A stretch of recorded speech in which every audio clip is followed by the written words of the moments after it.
Hello everyone, and welcome to this presentation about Unicode and emoji and how these are being implemented in Neovim. So one of the features of the upcoming 0.11 release of Neovim is support for many more emoji characters. So there are many characters, emojis, which have been added to Unicode for between like 5 and 10 years ago, which isn't going to be properly displayed in Neovim until the next release. I mean, it's currently in nightly. So why did it take so long to get them supported in Neovim? And how come that the headline feature of Unicode in the first place is this funny color pictures when the point of Unicode was to unify international text? So, I'm Bfredl. I'm one of the long-time contributors to Neovim at this point, and I'm being paid for some of my maintenance work for the Neovim project. So, thank you very much to our sponsors at GitHub and Open Collective for keeping the project sustainable. So, let's go back to the beginning. So, how did Unicode arise? Well, in the beginning, there was ASCII, or more specifically in the 60s, what was being standardized was a common encoding for teletype writers in the US, which is essentially digitalized telegraphs, which also evolved into computer terminals, which still will print the output from the computer on paper, something which still affects the design of virtual terminals today, but that's a topic for a different talk. So ASCII now allows this 7-bit representation of English text and many punctuation marks, and meanwhile at the same time the personal computing world standardized on 8-bit bytes, and there was also rival standards like IBM mainframes to this day will use a different encoding, but we're not going to talk about that in this presentation. So, if you were to have a file stored on disk or in memory in your personal computer, that will essentially be a sequence of 8-bit numbers. To be able to print this, or if you're really fancy, to show them on a screen, you will need an encoding, which is a mapping from these numbers to actually visible characters. So, and of course, as the industry standard was just covered 7 bits, there will be equally much space for around 100 more characters, and various vendors added more character support to support more languages, and in the case of the IBM PC, also these box drawing characters, so you could have your fancy terminal user interfaces in MS-DOS, for instance. But then the ISO standard for this Latin alphabet supporting a bit more languages than just English, it will look a bit different. And when Microsoft adopted this for Microsoft Windows, they did, of course, some enhancements. So they replaced these control characters, which ISO added, which isn't really used anymore, with more visible characters. And if you were to have a Macintosh computer, it would instead use Macroman, which is looks a bit different, and of course contains the Apple logotype. And these are just some variants for supporting some Western and Nordic European languages. And then you will have other such code pages, as they are called, also for Cyrillic and for Greek, and so on. So when you are sharing files across different computers, you could always rely on these ASCII bytes being interpreted the same way. So that would be the safe choice if you decide a file format or a programming language to only use ASCII, while there was a high risk that your language-specific extensions will be misinterpreted because they will depend on locale settings and things like that. And before Unicode, there was also some earlier multibyte encodings, because languages like Japanese and Chinese, they need a lot more characters in their writing systems. So, and multibyte here means that you could still represent ASCII as 1 byte per character, but then there is also these special start bytes, which will combine with a continuation byte, with some restrictions, which made it possible to address several thousands of visible characters. And these encodings had some nice properties, like the byte width were often equal to the terminal column width. So you needed 2 bytes to represent all double width characters, because Chinese and Japanese characters, they look much nicer if you give them a square representation rather than these rectangular blocks for ASCII. But they did some modifications and had some overlap with ASCII, so they weren't fully backwards compatible. And so now we are in the 80s, and there was like a growing realization in the industry that this wouldn't scale. We will need some kind of universal standard to be able to support both text, which contains multiple different languages, and also be able to send this international text between multiple different computer vendors. So, a universal encoding standard would need to be a lot bigger than ASCII, but it still needs some kind of backwards compatible with ASCII, so to preserve this all this technology, which at least assume that ASCII is working. So there are good news here and there are bad news. So the good news is that there was some high profile efforts in the industry to solve this problem, and the bad news is that there were two major groups who both were working on international encodings. So there were on one hand Unicode, which were representing more vendors in the industry actually, and their goal was not just to be able to store this international text, but we should also have rules for how to properly process and display international text, because we will have issues like dealing with right to left text, for instance. While this ISO working group, because ISO were the organization in charge for standardizing a lot of these separate 8-bit code pages, so they had a good overview of the Tower of Babel situation. And one important difference between these two is that ISO wanted a much larger character set. They wanted a standard which allowed for many millions of code points to really be future-proof, but then needing up to 4 bytes for a actual fixed-rate encoding. While Unicode, on the other hand, they thought that 16 bits will be enough, and if we are a bit more modest, this will be easier to be adapted. And fortunately, as it turned out, both of these groups, they realized that to be an universal standard, there should only be one of them. Or there actually still are 2 different standards, but they agreed on standardizing the exact same set of characters. So in practice, as the Unicode working group were further along with actually developing a character set, so ISO agreed to standardize at least these first 60,000 code points at least the beginning of this much larger code space, which they really wanted. So let's dive a bit deeper into the Unicode proposal, as that was really the winning proposal in the end. So they argued that 16 bits, so up to 60,000 characters, should be enough to properly encode much international text.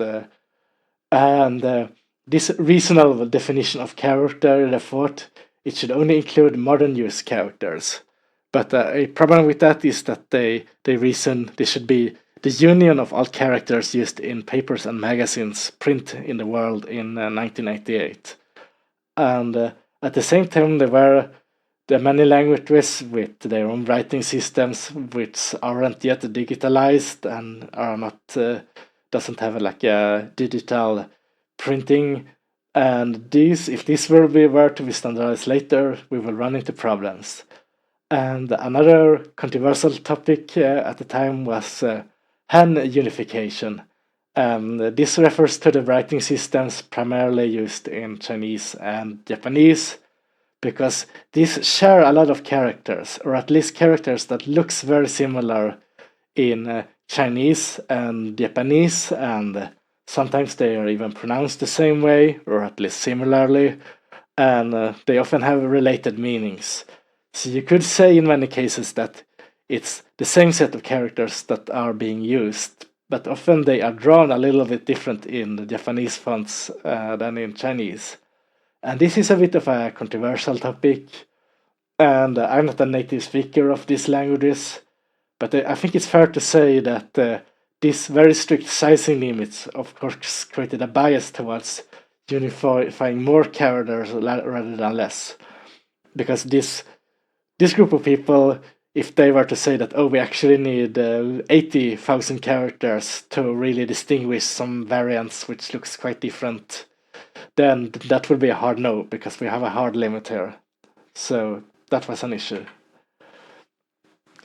And the idea here was that we should do the same thing as ASCII did decades ago, but now we should standardize of having strings which are instead 16 bits wide. And this will allow us to have this new worldwide equivalent of ASCII. And in this mindset, Unicode just is an encoding, because everyone should use these 16-bit characters. But then, of course, exactly how this will look as bytes will depend on the byte order. And there was some new technologies still important today being developed at the time, in particular Java and JavaScript.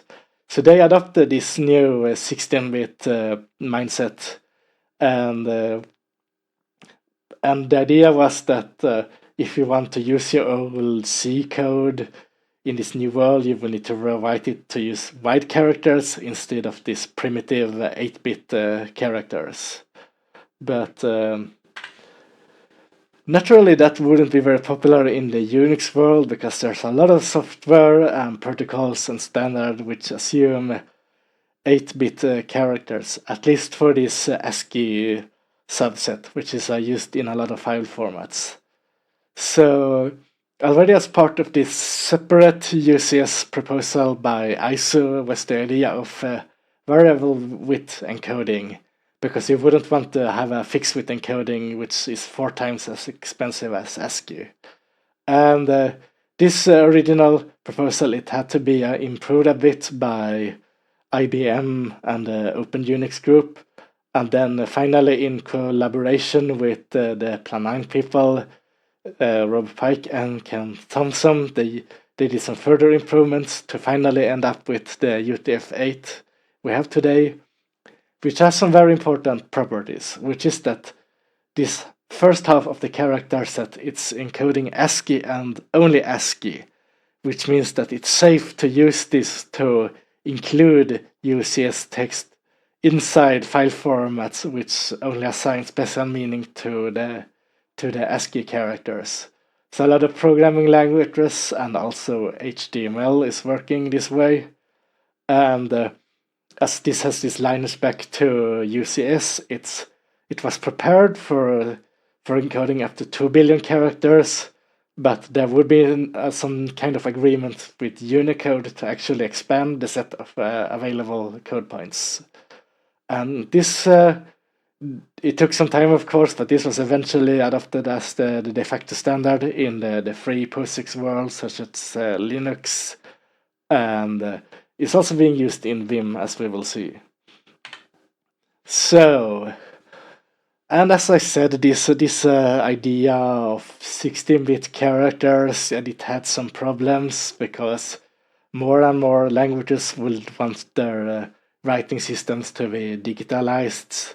But now Unicode had painted themselves in a corner because it was like a curse of success, because there was all this software around now which used this 16-bit character set. So the compromise was to do something quite similar to UTF-8, but instead inside this 16-bit code space. So we will allocate code points really, which are not representing individual characters. So these will form this start and end circuit code points, which will need to be combined. And this wouldn't be able to address the original goal of multiple billions, but at least now we have 1 million possible code points, which is still a huge improvement over this 60,000 idea. So, as a compromise, now we have this 4-byte character set, but we can only use a small part of it to be compatible also with UTF-16, and UTF-8 is being restricted to only encode the same set. And there is this saying sometimes that if you are designing your software and when in doubt, you should follow what the web is doing. But web, this universal platform, it's now using UTF-8 when we are storing text as part of HTTP or XML or JSON. But when you actually process it in the JavaScript, it will be converted to UTF-16. So yeah, it's a big mess. And now for something completely different. So what is a character? So according to Unicode, the idea is that we already have all these characters around, and now our job is to categorize them and encode them. So, but to make this question a bit more specific, so if you now have a valid Unicode string, how many different characters are in it? So, if you were to use the string functionality of your programming language, there will be something called the length or the size of the string. But that will depend how the string is being represented in memory. Like in C, it will often be the UTF-8 bytes, and in JavaScript, that will be the UTF-16 code units.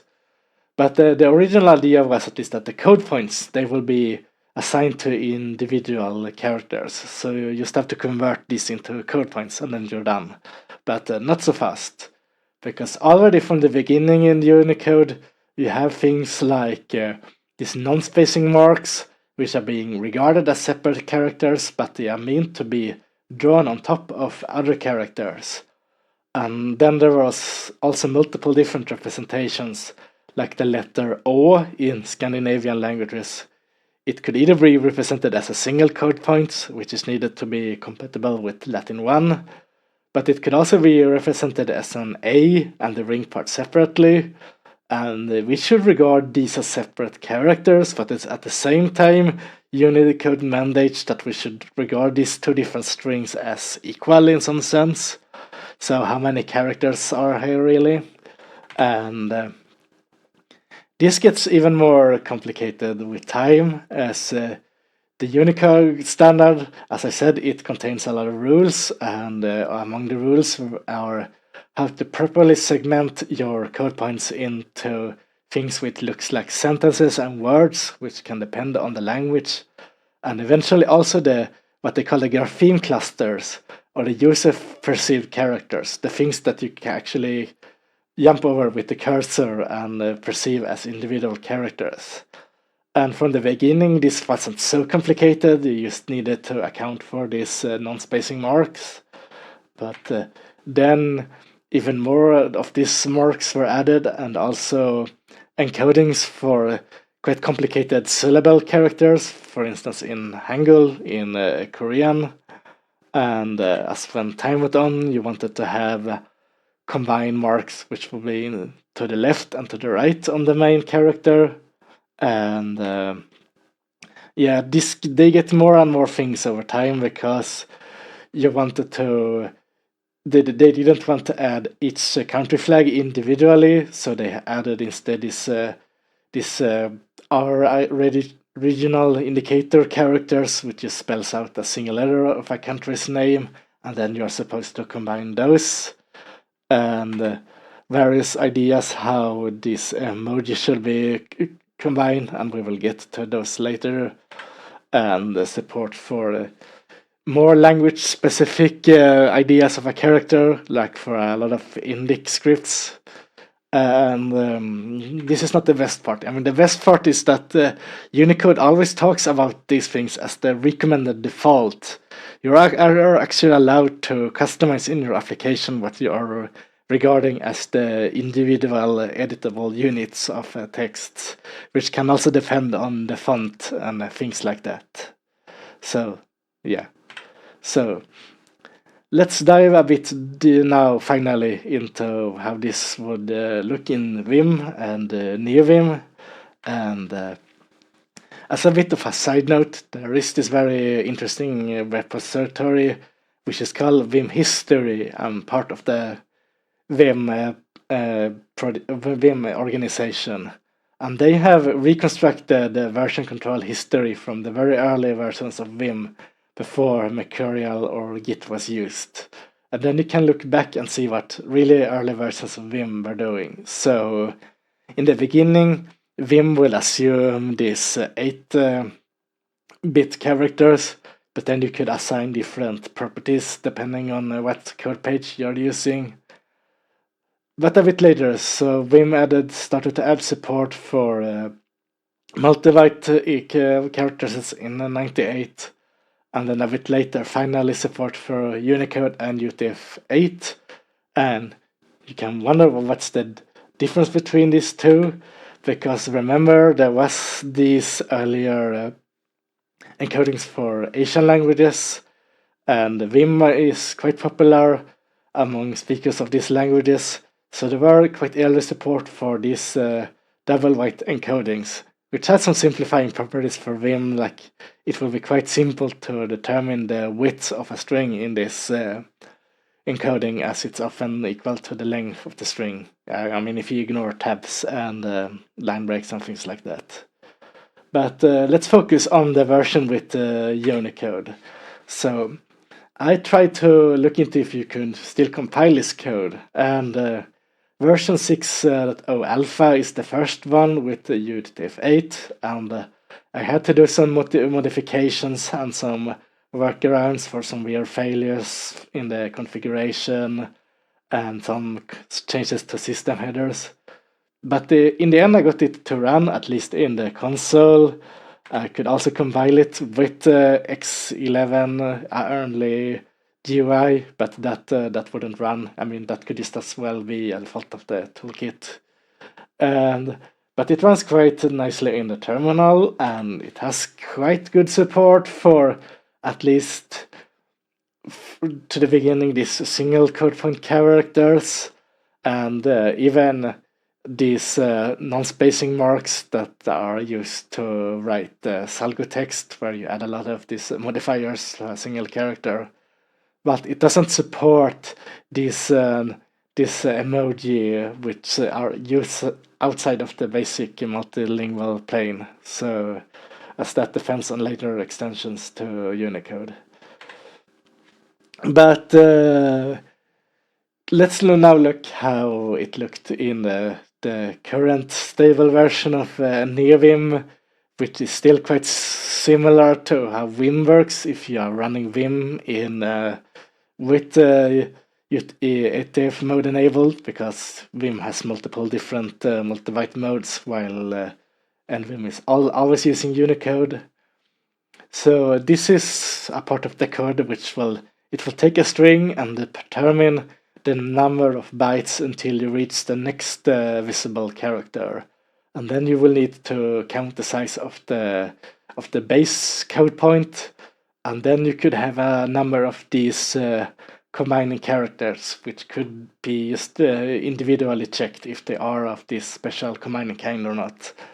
And then Vim has some nice extensions for Arabic, so when you shape Arabic text, some of them will combined into a single cell, which is like a language-specific extension.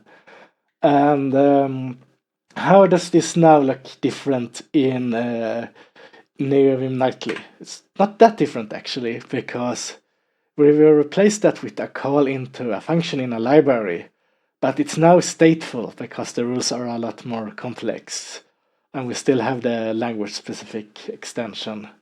And now this code, it's determining what's the boundaries of a character. It's quite complex, but as it lives in a separate library, we don't need to worry about the details. And this is called UTF-proc, which is a library currently maintained by the Julia people. And shout out also to Dundarguk, who did a lot of the work needed to integrate this properly into our code base and replace some homegrown implementations with this library instead. But let's talk about emoji, which was the part that I really worked on. And how did this end up in Unicode in the first place? Because Unicode has always included these simple uncolored pictographs as part of existing older encodings, which will be simple things like chess pieces or astrology symbols and simple like his wingdings and dingbats or whatever. And but the situation was in Japan that the adoption of the Unicode in Japan was slow for multiple reasons. And also the different text medicine services, they would add their own, have their own encodings which supported this colorful, funny emoji pictures. But these were incompatible between different carriers and phone manufacturers. So then Unicode had to step in and say that, hey, this is actually a part of Unicode is to be unified but still be compatible with existing encodings. So to be a bit nice and help drive adoption in Japan, we should add all these colorful emoji to Unicode. And this was often done by giving color presentation to these earlier pictograms which already existed. And naturally, these compatibility features, designed for the Japanese market only, it became very popular around the world. So now we're here. So let's look how these emoji are being encoded. So in the simple case, they will be encoded at separate code points, which it's quite simple. And very often you will take one of these black and white pictographs and apply something called a variation selector to them. So selector 16 asks for a colorful presentation if possible. And there are also this thing with the server with joiner character, which can be used to combine some emoji code points which represent simpler concepts like an adult and an over horizon. And if you combine these concepts, you will get a farmer. That's logical, right? And it gets even more complicated because you have things like the transgender flag, which is because first what you need to do is to take some pictogram for the flag and turn that one into a emoji, and similarly for the transgender symbol. And so you have two different of these variant selectors, and after you've done that, you're allowed to combine them as emoji into one single emoji. And you might think this is a bit weird, like why couldn't they allocate just a separate code point for the transgender flag? But a point of this is also some level of backwards compatibility. So if your font is lacking the symbol, it could fall back to simple presentations for these earlier symbols. So, but so now we have this kind of grammar invented for emoji, but because we can combine them. So we can combine different genders with, for instance, this symbol for a palette. So now we have artists of that three different genders, which are people, men, and women. And You can also specialize them by skin color, and as these are modified characters, you don't need the CWJ linker in this case. But then, as the interface of emoji at Unicode reminds us that ethnicity is not just a skin tone, and gender is not a haircut. So keep that in mind. And we're not done yet, because there are even more things. Like I mentioned country flags before, and then you have these regional indicator code points, which represent a single letter of a country code. So if you combine two of these, you can spell out these ISO country codes. For instance, BR for Brazil, like yay, Brazil mentioned. And I like to call these the emoji of emoji, because they are really weird. Because if you have a string of these and you have some ASCII in the middle, and if you just remove this ASCII between these indicator characters, it really completely changed what flags a lot of these characters represent, because they are not being synchronized in any way. And also things like, if you stand at the end of the string, you will need to go back to the beginning to be able to even just jump back a single visible character. And yeah, there's even more things, like there are a lot of flags and symbols for subnational entities like provinces and federated states, and the constituent countries of the United Kingdom, like Scotland, for instance. And this will be encoded in a yet a different way. So what's even going on here? So we have these tag sequences, which they are called, which is like an escaped, very expensive variant of ASCII, which now takes up 4 bytes per ASCII characters, which are used in combination with a base emoji to sort of spell out what the name is of the emoji. And I don't know if this is really what we had in mind when we wanted an extended 16-bit ASCII, but there it is. So, some takeaway messages from this, like plain text is now a big mess, but we still need to do the work, especially if we're working on an editor. And Unicode, there's a lot more to Unicode than just working with this 4-byte character set of code points. There's a lot of rules involved, and you cannot really just index a string by character, at least if you think about the user-perceived characters, because no encoding is really fixed width in terms of user-perceived characters anymore.